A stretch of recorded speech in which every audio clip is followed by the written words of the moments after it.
Hello guys, চলে এসেছি এবার খেলার খবর চ্যানেলে বিগ আপডেট নিয়ে। তো চলো বন্ধুরা, খুব গুরুত্বপূর্ণ আপডেট নিয়ে চলে এসেছি। ফুল ভিডিওটা দেখতে থাকো, স্কিপ করবে না। স্কিপ করলে কিন্তু ভিডিওর মধ্যে অনেক কিছু মিস করবে। এবং এই খেলার খবর চ্যানেলে যারা নতুন আছো, অবশ্যই খেলার খবর চ্যানেলটা সাবস্ক্রাইব করে পাশে থাকা বেল আইকন ঘন্টাটাকে ঢং করে বাজিয়ে দাও। বেশি লাইক এবং কমেন্ট করে দাও, যাতে মোটিভেট হয়ে তোমাদের এই খেলার খবর চ্যানেলে এই ফার্স্ট আপডেট দিতে পারি। তো চলো বন্ধুরা, ফার্স্ট যে আপডেটটা নিয়ে কথা বলবো, খুব গুরুত্বপূর্ণ আপডেট তোমাদের শেয়ার করতে চলেছি ভিডিওর মধ্যে। সেটা হচ্ছে এমবিএসজি শিবিরের কথাই কিন্তু সাড়া দিল ফিফা। তো বেসিক্যালি তোমরা নিশ্চয়ই জানো, এমবিএসজি ম্যানেজমেন্ট, এমবিএসজি মালিক সঞ্জীব গোয়েঙ্কা কিন্তু ফিফার কাছে চিঠি দিয়েছিল আনোয়ার আলী কেসটা নিয়ে। সেটাই কিন্তু কালকে সাড়া দিয়ে একটা চিঠি ব্যাকে পোস্ট করলো। তারা কিন্তু বলল যে অবশ্যই এবার আমরা আনোয়ার আলী কেসটা নিয়ে ভাবতে চলেছি এবং এটা নিয়ে দেখব কি একে শাস্তি দেওয়া যায়, ইস্ট বেঙ্গল শিবিরের প্রতি কী করা যায়, যা করণীয় সবই কিন্তু আমরা এবার স্টার্ট করব, আমরা কথা দিচ্ছি। এমনই কিন্তু সুখবর মোহনবাগান শিবিরে এনে দিয়েছে এবং সেই জন্যই আমি কিন্তু থাম্বনেলে লিখেছি এমবিএসজি শিবিরের কথায় সাড়া দিল। মানে আমি শুধু লিখেছি কথায় সাড়া দিল, সেই কারণেই ফিফা কথায় সাড়া দিল। এবার ফিফা যেহেতু কেসটা নিয়ে কল্পনা করতে শুরু করেছে, আনোয়ার আলীকে নিয়ে দেখতে শুরু করেছে, তার মানে তোমরা কনফার্ম এটা জানো যে আনোয়ার আলীকে কিন্তু এবার কিন্তু ছাড়বে না ফিফা। তো দেখা যাক ফিফা কতটা ডিসিশান নিতে পারে আনোয়ার আলীকে নিয়ে। অবশ্যই আনোয়ার আলী অ্যাজ এ একটা প্লেয়ারের খুব একটা বেশি হয়তো দোষ থাকে না, তার পেছনে অনেক কিছু রয়েছে, সেই কারণেই তাকে যেতে হয়েছে। তো যাই হোক, দেখা যাক ফিফা কি তাকে ব্যান করে, না ছেড়ে দেয়, না কি শাস্তি দেয়, সেটাই হচ্ছে সবথেকে বড় ব্যাপার দেখার। এবার আনোয়ার আলীকে নিয়ে যে একটা কথা বলবো, আনোয়ার আলী কিন্তু এবার ভয়ে পড়লো। মানে বেসিক্যালি আমি লিখেছি গায়া, মানে আনোয়ার আলী এবার গেল।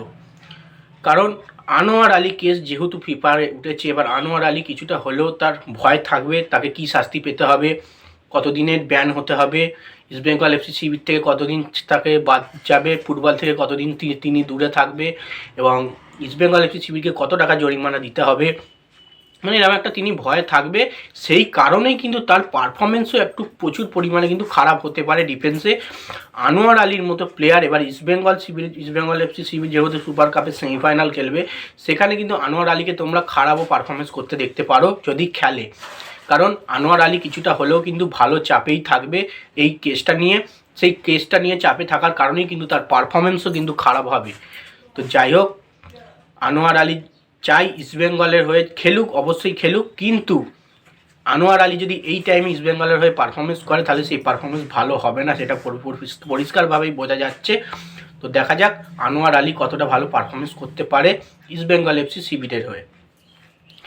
তো যাই হোক, নেক্সট আপডেট যেটা নিয়ে কথা বলবো, সেটা হচ্ছে খুব গুরুত্বপূর্ণ আপডেট তোমাদের শেয়ার করতে চলেছি। সেটা হচ্ছে মোহনবাগান শিবিরে কিন্তু এবার কিন্তু বিদেশি আনার চেষ্টা করছে। কারণ অবশ্যই তোমরা জানো আইএসএল হবে বলে একটা কিন্তু আশার আলো দেখা গেছে, যেহেতু পিএমের কাছে চিঠি গেছে, পিএম ব্যাপারটা নিয়ে বোঝাপড়া করছে।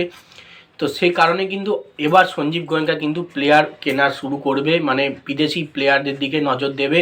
অ্যাটাকিং মিডফিল্ডের প্লেয়ার, সেই প্লেয়ার দিকে আগে নজর দেবে। সেরকমই কিন্তু একটা প্লেয়ারের কথা ছিল, তোমাদের নিশ্চয়ই জানিয়েছি, তোমরা নিশ্চয়ই জানো।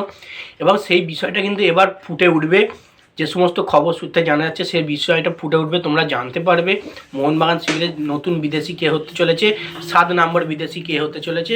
তোমরা কনফার্ম আপডেট কিছুদিনের মধ্যে জানতে পারবে। তো দেখা যাক এই আপডেটটা কবে উঠে আসে এবং নাম এবং ফেস কবে রিভিল করতে পারে মোহনবাগান ম্যানেজমেন্ট।